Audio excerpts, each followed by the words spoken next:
Greetings and welcome friends, I'm Ash, and today I would like to give you a hand with Factorio's new Space Age expansion.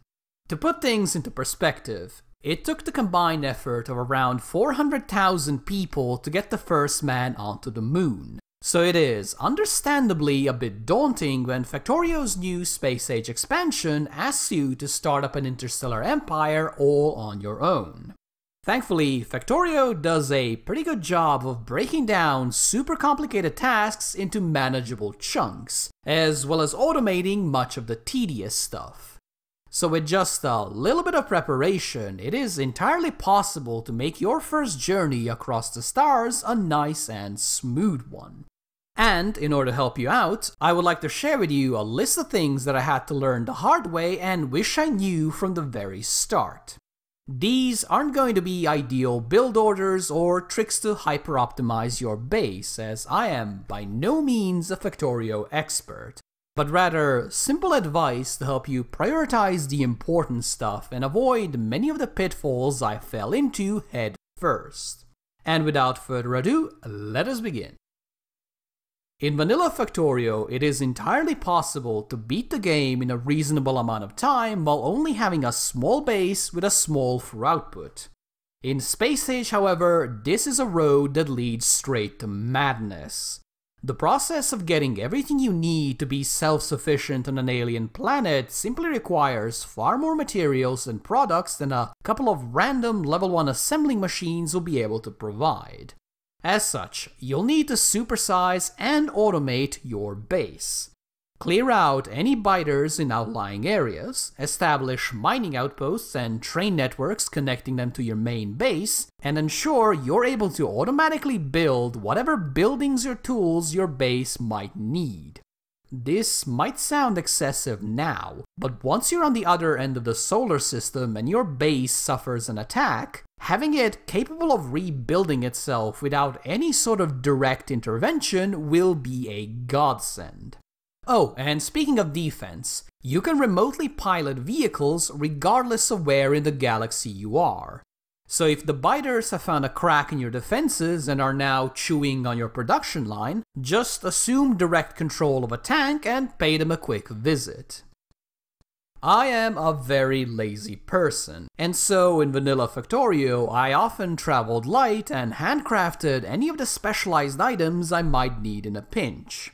In Space Age, this terrible habit made me lose literal hours as I was forced to gather everything I need to construct machinery from scratch on an alien world, essentially dooming myself to quote-unquote restart the game because of my haphazard planning. Because of this, I would highly recommend you overprepare and overpack for your journey to a new planet lest you end up like me. Pack a bunch of advanced items you might need to construct high-tier buildings, as well as a boatload of basic stuff like belts, underground belts, pipes, power poles, inserters, assemblers, furnaces, bots, and so forth. You can also consider bringing with you all of the lighter items you'll need to construct a rocket silo so you'll always have a way back. Though this is by no means necessary, as once your new base is fully operational, it really doesn't take much to start launching rockets. At some point while building your space platform, the game will tell you about asteroids and how turrets can be used to reduce them to a more manageable size.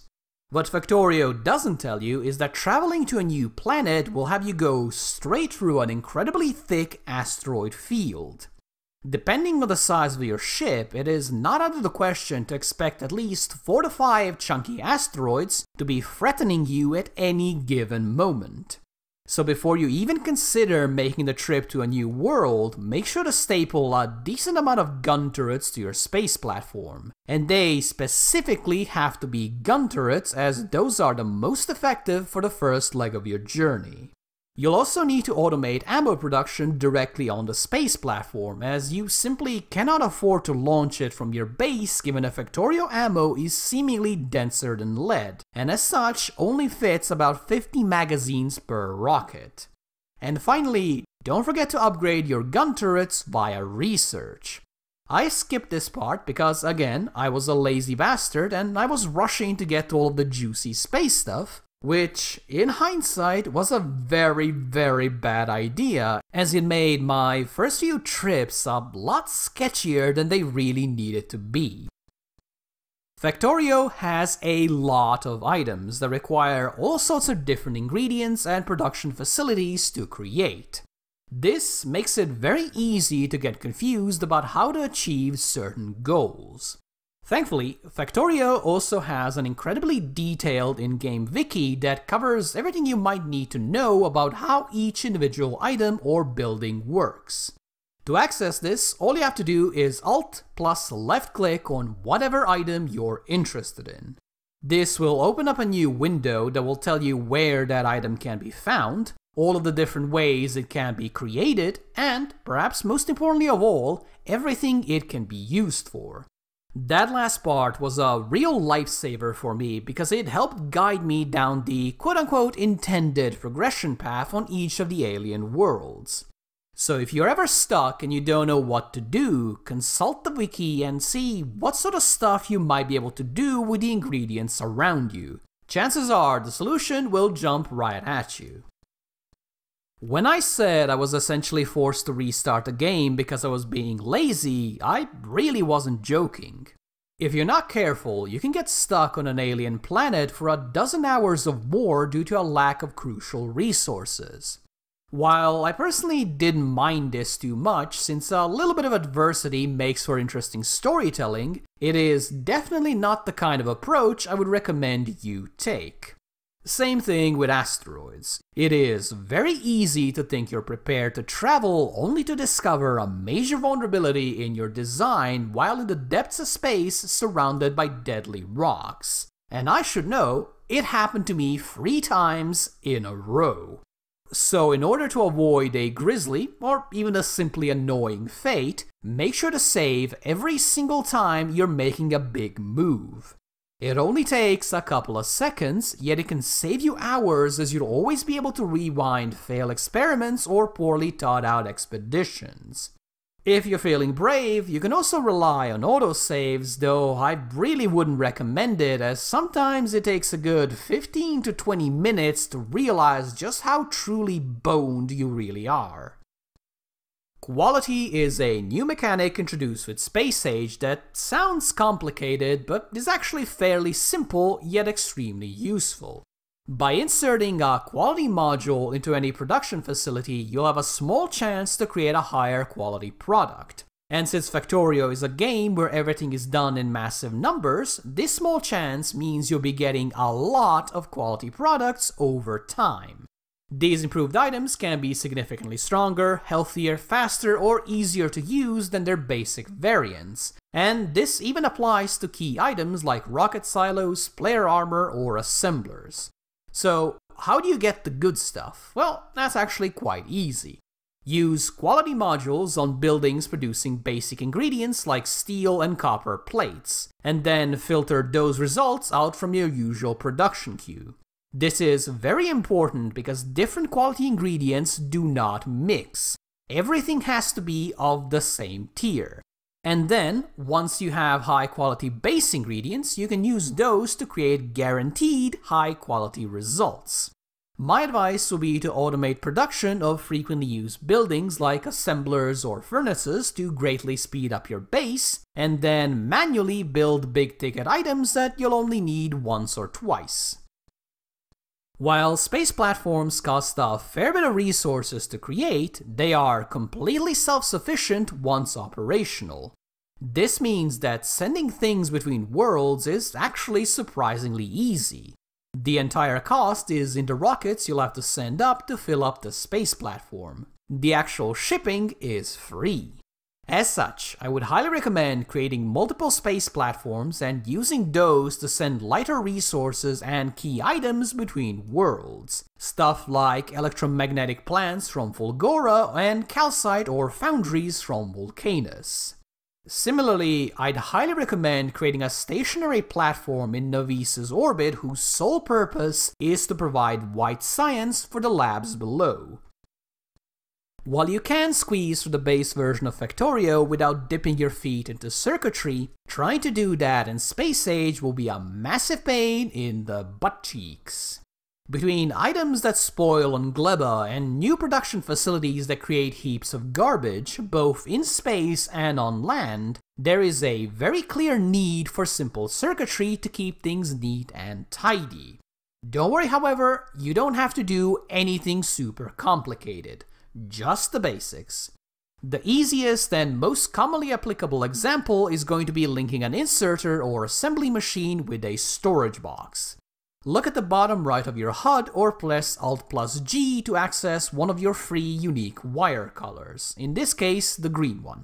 Connect the assembly machine with the chest and then clear your selection so you don't accidentally wire up anything else. If you do connect something by accident, simply connect it up again and it'll delete the wire. Once you've done this, you can click on the assembly machine and in the top right of its menu, select Circuit Network. Enable it and then in the menu immediately below it, set the condition you want to track. For example, you can make it so the assembly machine is active while you have less than 1000 pieces of ammo in storage, after which it'll disable itself. That way you can have a continuous ammo production on a space platform without worrying about it overwhelming your storage. And that is it. From here you can move on to more advanced stuff like tracking multiple ingredients, but that's a problem you can tackle slowly over time, as the basics I mentioned thus far will help keep everything running until you're ready to take that next big step. Once you're ready to travel between the stars, you'll have to choose between 3 unique planets: Gleba, Fulgora, and Vulcanus. Since this is a big investment of time and resources, you're probably wondering which one is best. Well, the good news is that Factorio actually balanced them fairly well, so you can start wherever you want without messing yourself up. They all give you something powerful. That said, I would still recommend either Fulgora or Vulcanus as your first stop. Fulgora will give you a large amount of electronic goods, a mech suit, as well as the ability to create electronics in a significantly more efficient way. The one downside is that you'll have to spend a bit of time thinking about how to handle recyclers and the endless mountain of random garbage that they spew out. It is a nice challenge, though I will admit it is a bit of a hassle. Vulcanus, on the other hand, produces a frankly insane amount of resources and allows you to transport that technology back to your home base. This overabundance of resources is also really handy for building space platforms, which makes it a particularly good place to create a trade fleet that will ship important supplies from one end of the system to another. This is the one I started on, and aside from some early difficulties due to poor planning, I must admit I had a pretty good time with it. As for Gleba, that is definitely the most challenging of the starter planets. Gleba has a completely unique production chain that revolves around managing heaps of resources that rot in real time. Which means that any mishap in the production chain will stop everything and force you to manually purge the junk and restart. So despite it being my favorite world out of the bunch, I would leave Gleba for last and focus on the more, shall we say, traditional planets first. Both of them are great options, and whatever you choose, you'll be just fine. And there you have it, 9 simple tips that will hopefully make your first time at Factorio Space Age nice and pleasant. That said, Factorio is a very complicated game, and even when you know exactly what to do and how to do it, it is still very easy to mess up and have to redo your entire plan. So if you ever find yourself stumbling, just don't worry about it. We have all been there. It doesn't matter if it takes you 30 hours or 300 hours to complete everything. As long as you're enjoying the journey, that is all that really matters, since Factorio, at its core, is all about trying, failing, learning from your mistakes, and then coming back stronger and better than ever before. So don't get discouraged. Thank you guys for watching, and if you enjoyed this, or even if you didn't, please do let me know. If you would like to see more, make sure to subscribe, hit the stupid bell, pick your favorite planet, and do whatever other nonsense you gotta do these days. Thank you again for watching, and I do hope to see you soon. Bye bye!